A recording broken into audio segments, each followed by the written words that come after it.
ఓం నమః శివాయ. ఓం నమో నారాయణాయ. కర్మ నివారణ నరదృష్టి నివారణ కాళభైరవాయ నమో నమః. హరి ఓం. ఓం కాళకాలాయ విద్మహే కాళాతీతాయ ధీమహి తన్నో కర్మ నివారణ కాళభైరవ ప్రచోదయాత్. హరి ఓం. కలియుగ కాలంలో కర్మ అనేటువంటిది చాలామంది పెద్దవాళ్ళు వాడుతూ ఉంటారు. యద్భావం తద్భవతి అన్నట్టుగా, అంటే మన మనసులో ఏదైతే ఉంటుందో అదే జరుగుతూ ఉంటుందట. అలాగనే మనము గత జన్మలో చేసినటువంటి కర్మలైనా పుణ్య కార్యక్రమాలైనా దానమైన ధర్మమైన ఈ జన్మలో అది అనుసరిస్తూ ఉంటుందని చెప్పి పెద్దవాళ్ళు చెప్తూ ఉంటారు. సంచిత కర్మ, ప్రారబ్ధ కర్మ, ఆగమిక కర్మ. సంచిత కర్మ అనగానే మన వంశంలో 7 తరాలు వారు చేసినటువంటి కర్మ. ప్రారబ్ధ కర్మ తెలిసి చేసేటువంటిది. ఆగమిక కర్మ అది మన ప్రమేయం లేకుండా కొన్ని జరుగుతూ ఉంటాయి. ఇలాంటి కర్మలను మనం ఎలా తొలగించుకోవాలి అన్నట్లయితే కళౌ వెంకటనాయక, అంటే వెంకటేశ్వర స్వామి వారి యొక్క దేవాలయంలో నాణెములతో అనగా రూపాయి బిళ్ళలతో తులాభారం చేస్తారు. చేయడం వలన ఫలితం ఏమిటయ్యా అంటే వారు రాబోయే 7 తరాల వరకు అద్భుతమైన ధన కనక వస్తు వాహనాలతో తూగుతారు. కనుకనే అంతటి ధనాన్ని తులాభారంగా చేసి వెంకటేశ్వర స్వామి వారికి ముడుపుగా ఏర్పాటు చేస్తారు. మనకు సమ్మక్క సారక్క దేవాలయంలో బెల్లాన్ని తులాభారంగా చేసి అమ్మవారికి సమర్పించడం వలన మనం ఏదైతే మనసులో కోరికలు అనుకుంటున్నామో ఆ కోరికలు నెరవేరుతాయి. అలాగనే ద్వారక, మధుర చాలా ప్రాంతాలలో ధాన్యం చేత వెన్న చేత తులాభారం చేసి భగవంతుడికి సమర్పించడం జరుగుతుంది. తులాభారం అంటే ఏమిటి, తులాభారం ఎందుకు చేయాలి, ఎవరు చేసుకుంటారో మనం తెలుసుకుందాం. తులాభారము అనగా మనిషి అంటే చిన్నపిల్లలు కానీ పెద్దవారు కానీ ఆడవారు కానీ మగవారు కానీ వారు కష్టకాలంలో ఉన్నప్పుడు భగవంతుడికి ఒక నమస్కారం పెట్టుకుంటారు, ఒక ముడుపు కడతారు. ఏమని? తండ్రి, ఈ కోరిక నెరవేరితే, మేము ఈ పనులలో విజయం సాధిస్తే నా నిలువెత్తు బంగారాన్ని, నా నిలువెత్తు ధనాన్ని వాళ్ళు ఏదైతే కోరుకుంటారో దాన్ని తులాభారంగా చేసి తమరికి సమర్పించుకుంటాను భగవంతుడా అని చెప్పి దండం పెట్టుకుంటారు. ఆ కోరిక నెరవేరగానే ముడుపులు కోరికలు చెల్లించుకునే క్రమమే తులాభారం. అలాగా షష్ఠిపూర్తి కాల సమయంలో ఆనంద వేడుకలాగా తులాభారము పుష్పాలతో చేస్తారు, ధాన్యంతో చేస్తారు. అలాగా దేవాలయంలో కోరిక నెరవేరిన తర్వాత చేసే మహోన్నతమైనటువంటి అంబరాన్ని అంటేటువంటి సంబరాలు చేసుకునేటువంటి కార్యక్రమమే తులాభారము అంటారు. అయితే శ్రీకృష్ణ తులాభారంలో అయ్యవారిని అమ్మవారు తులసి దళంతో తులాభారంలో ఒప్పించింది, మెప్పించింది అంటారు. అందుకే కృష్ణ భగవానుడికి ఒక తులసి మాలను సమర్పించినట్టయితే అమ్మవారికి ఎంతటి ఆశీస్సులు కలిగాయో మనకు కలుగుతాయని చెప్పి మనకు వేదం చెప్తుంది. పరమేశ్వరుడికి బిల్వదళాన్ని సమర్పించడం వలన మన కోరికలు నెరవేరుతాయని చెప్పి చెప్పడం జరుగుతుంటుంది. అలాగనే మధురలో చాలా ప్రాంతాల్లో కృష్ణ పరమాత్ముడికి వెన్నతో, పుష్పాలతో, తేనెతో, అంటే వారి యొక్క సమస్యకు పరిష్కార మార్గం దొరికి విజయం సాధించగానే భగవంతుడికి ఏర్పాటు చేసేటువంటిదే తులాభార సేవ అంటారు. మనకు ఈ సంచిత కర్మ, ప్రారబ్ధ కర్మ, ఆగమిక కర్మ అనేటువంటి కర్మలు తొలగించుకోవడం కోసం కూడా తులాభారం ఉపయోగపడుతుంది. మనకు లగ్నానికి కానీ రాశికి కానీ శని యొక్క ప్రభావం, రాహు యొక్క ప్రభావం, నవగ్రహాల్లో గ్రహ గమనాల్లో లగ్నంలో కానీ అర్ధాష్టమంలో కానీ అష్టమంలో కానీ వ్యయంలో కానీ సమసప్తకాల్లో కానీ గ్రహాలు అనుకూలంగా లేనప్పుడు మనము ఈ తులాభార సేవ చేసుకోవడం వలన గ్రహ దోషం తొలగి గ్రహయోగం కలుగుతుందని చెప్పి గమనించాలి. ఉదాహరణకు మిథున రాశి వారికి అర్ధాష్టమ కేతు సంచార స్థితి జరగడం, ఒకవైపు వ్యయంలో గురు సంచార స్థితి ఉండడం వలన అనుకున్న పనులు సకాలం కన్నా ఆలస్యం అవుతున్నాయి అనుకుంటున్న కాల సమయంలో ఈ 12 రకాల వస్తువులతో తులాభారం చేసుకోవడం వలన కర్మ దగ్ధమైపోతుంది, సమస్యలన్నీ కూడా విడిపోతాయని చెప్పి గమనించగలగాలి. మిథున రాశిలో ఏ నక్షత్రాలు వస్తాయి అనగా మృగశిర నక్షత్రంలోని 3వ పాదం, 4వ పాదం, ఆరుద్ర నక్షత్రంలోని 4 పాదాలు, పునర్వసు నక్షత్రంలోని 1, 2, 3 పాదములు కలిపితే మిథున రాశి అవడం జరుగుతుంది. చాలామందికి పుట్టినటువంటి కాల సమయంలో డేటా బర్త్లు లేనటువంటి కారణం వలన పేరు యొక్క మొదటి అక్షరాన్ని అనుసరిస్తూ ఆ రాశిని తెలుసుకునే ప్రయత్నం చేద్దాం. కా, కీ, కు, ఖం, అజ్ఞ, చ, కే, కో, హ అక్షరాల వారు మిథున రాశి జాతకులే. అర్ధాశ్రమ కేతు వ్యయంలో గురు సంచార స్థితి ఉండడం వల్ల సంచిత కర్మ, ప్రారంభ కర్మ, ఆగమిక కర్మ నివారించుకోవడం కోసము ఈ 12 రకాల వస్తువులతో తులాభారం చేసుకోవడం వలన కర్మ వీడి కర్మ యోగం కలిగి అద్భుతమైన ఐశ్వర్యానికి, ఆనందానికి మీరే కేంద్ర బిందువులు అవుతారు అని చెప్పి గమనించాలి.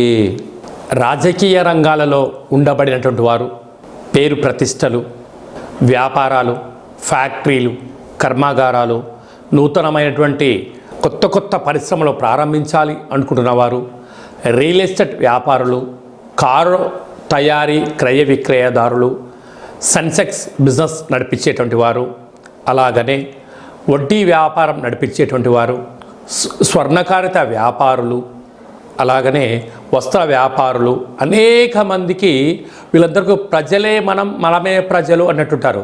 అంటే రాజకీయ నాయకులు చూడండి ఎప్పుడు ప్రజల మధ్యలోనే ఉంటారు.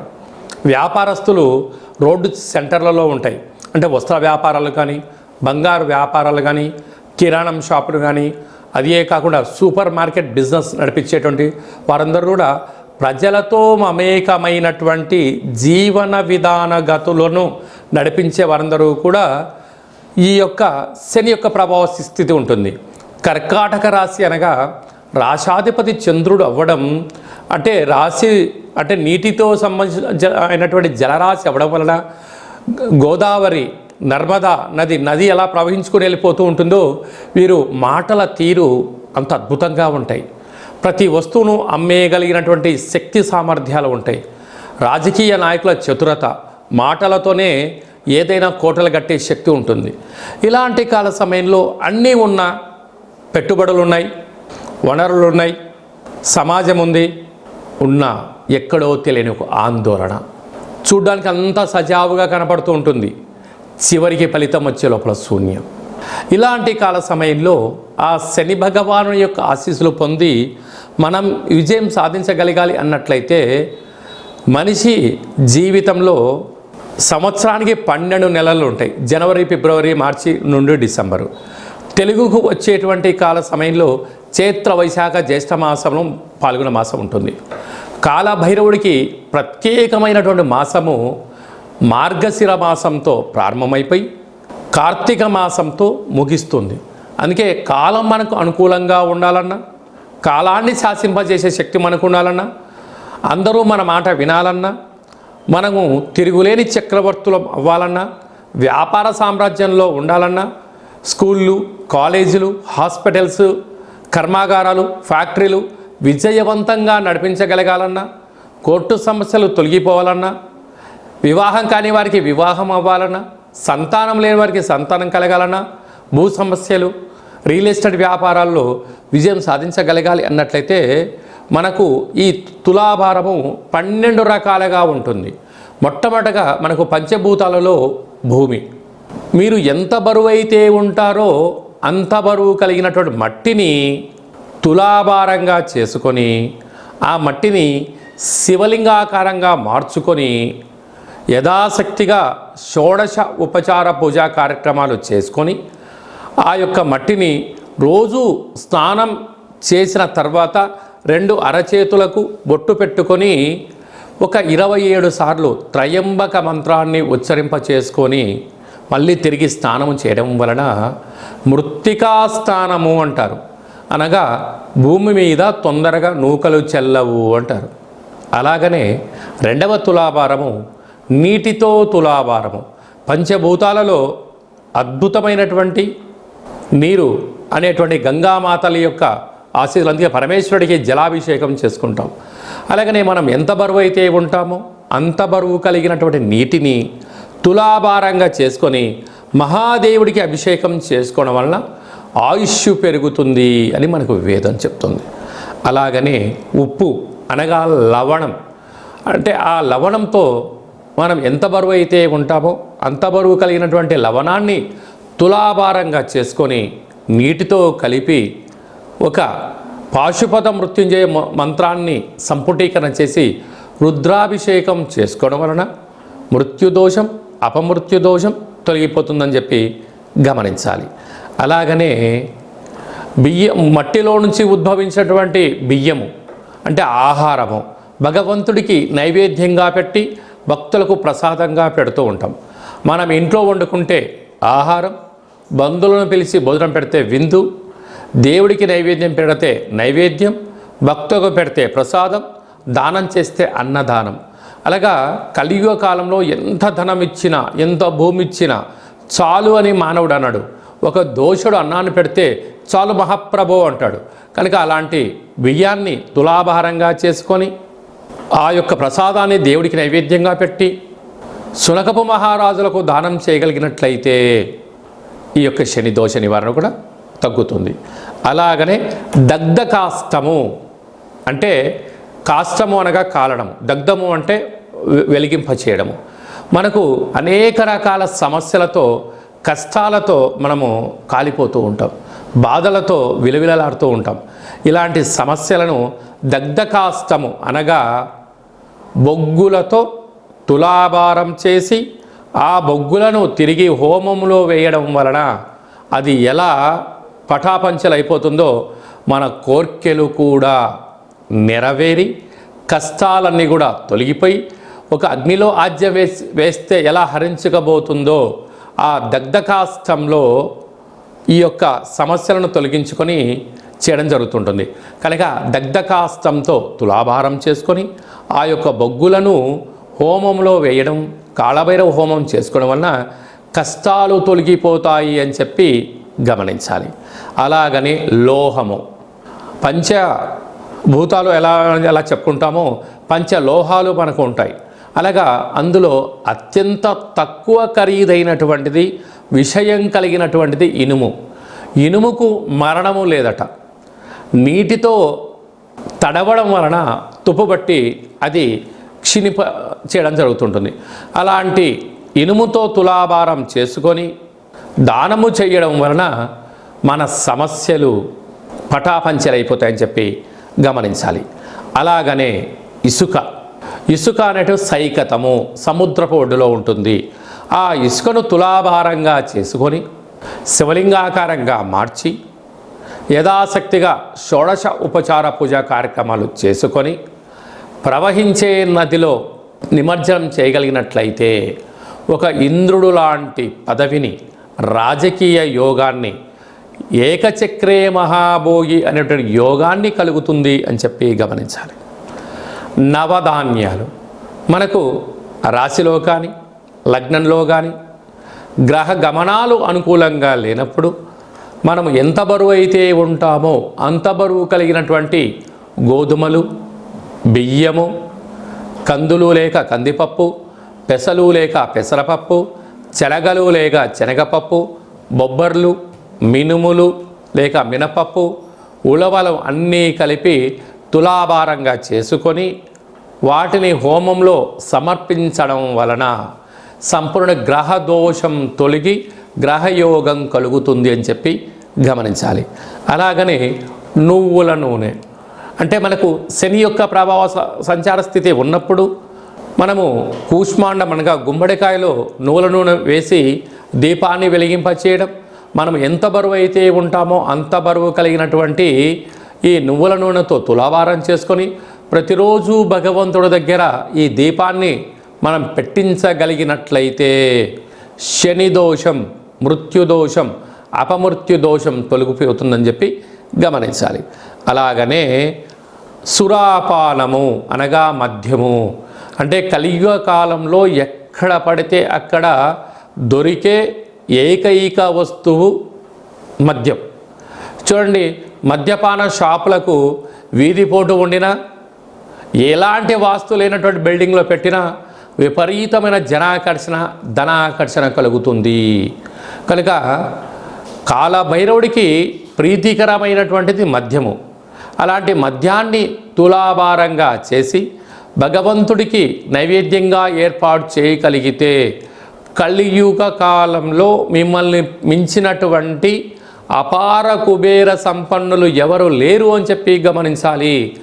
రాజకీయాలలో రాణించాలన్నా, పదవులు రావాలన్నా, ఉద్యోగాలు అనుభవించాలన్నా, ఐశ్వర్యానికి మీరు కేంద్రబిందులు అవ్వాలన్నా, ప్రపంచ దేశాలు తిరిగి వచ్చి మీరే మరో కుబేరుడిలాగా ఉండగలగాలి అన్నట్లయితే, ఈ శని దోషం తొలగిపోయి రాజయోగం కలగాలి అన్నట్లయితే మద్యంతో తులాభారం చేసుకొని ఆ మద్యాన్ని భగవంతుడికి నైవేద్యంగా మీరు సమర్పించగలిగినట్లయితే అద్భుతమైన శని దోషం తొలగి ఐశ్వర్యానికి మీరు కేంద్రబిందులు అవుతారు అని చెప్పి గమనించాలి. అలాగనే భగవంతుడి దగ్గర మనం కొబ్బరికాయ కొడుతూ ఉంటాం. నూతన వాహనాలు తెచ్చుకున్న, ఫ్యాక్టరీలు, కర్మాగారాలు, చిన్నపాటి పూజ ప్రారంభించిన, ఏ దేవాలయానికి వెళ్ళినా మనము కొబ్బరికాయ కొడుతూ ఉంటాం. ఒక్క కొబ్బరికాయ కొడితేనే మన కోరికలు ఎలా నెరవేరుతున్నాయో, మనము ఎంత బరువు అయితే ఉంటామో అంత బరువు కలిగినటువంటి కొబ్బరికాయలను తులాభారంగా చేసుకొని ఆ కాలభైరవుడికి ప్రతిరోజు నైవేద్యంగా ఏర్పాటు చేసినట్లయితే గ్రహ దోషం తొలగి గ్రహయోగం కలుగుతుంది అని చెప్పి గమనించాలి. కనుక మనకు 12 రాసులు, 12 రకాల వస్తువులతో తులాభారం ఎప్పుడైతే చేసుకుంటామో సంచిత కర్మ, ప్రారబ్ధ కర్మ, ఆగమిక కర్మ దోష నివారణ కలిగి గ్రహయోగం కలిగి ఈ భూమండలాన్నే పరిపాలన చేసేటువంటి అధికారం మీ సొంతమవుతుంది. కనుక మనమందరము కూడా తులాభారం చేసుకుందాం, గ్రహ దోషాల్ని తొలగించుకుందాం. అందరికీ శుభం, జయం, లాభం జరగాలని కోరుకుంటూ ఆశీర్వచనం. ఓం శతమానం భవతి శతాయ పురుష సతేంద్రియ ఆయుష్యేవేంద్రియే ప్రతిష్టతి ధనం ధాన్యం బహుపుత్రలాభం శత సంవత్సరం దీర్ఘమాయు సర్వే జనా సుఖినో భవంతు లోకా సమస్తా సుఖినో భవంతు. సర్వం కర్మ నివారణ కాళభైరవ దేవత తులాభార దేవత అనుగ్రహ ప్రసాద సిద్ధిరస్తు. ఈ వీడియో మీకు నచ్చినట్టయితే లైక్ చేయండి, షేర్ చేయండి, మా ఛానల్ని సబ్స్క్రైబ్ చేసుకోండి. నేను చేస్తున్న ఆధ్యాత్మికమైన వీడియోలు అందరికన్నా ముందు మీరు చూడాలి అనుకుంటున్నట్లయితే గంట సింబల్ని ప్రెస్ చేయండి, అలానే బటన్ కూడా తెలియచేయండి. మీరు ఎవరి క్షేమాన్ని అయితే కోరుకుంటున్నారో, లేక మీ క్షేమాన్ని ఎవరైతే కోరుకుంటున్నారో వారందరికీ ఈ యొక్క వీడియోను ఫార్వర్డ్ చేసి భగవంతుడి యొక్క ఆశీస్సులు పొంది కర్మను నివారించుకొని ఐశ్వర్యానికి స్వాగతం పలకగలరు అని చెప్పి తెలియచేస్తూ సర్వే జనా సుఖినో భవంతు లోకా సమస్తా సుఖినో భవంతు ధర్మో రక్షితి రక్షితః. ధర్మాన్ని మనం కాపాడితే ఆ ధర్మం మనల్ని కాపాడుతుంది. మనం ఉత్తమమైన జీవితాన్ని పొందగలగాలి అన్నట్లయితే ఈ చిన్న కార్యక్రమాన్ని చేసుకుందాం.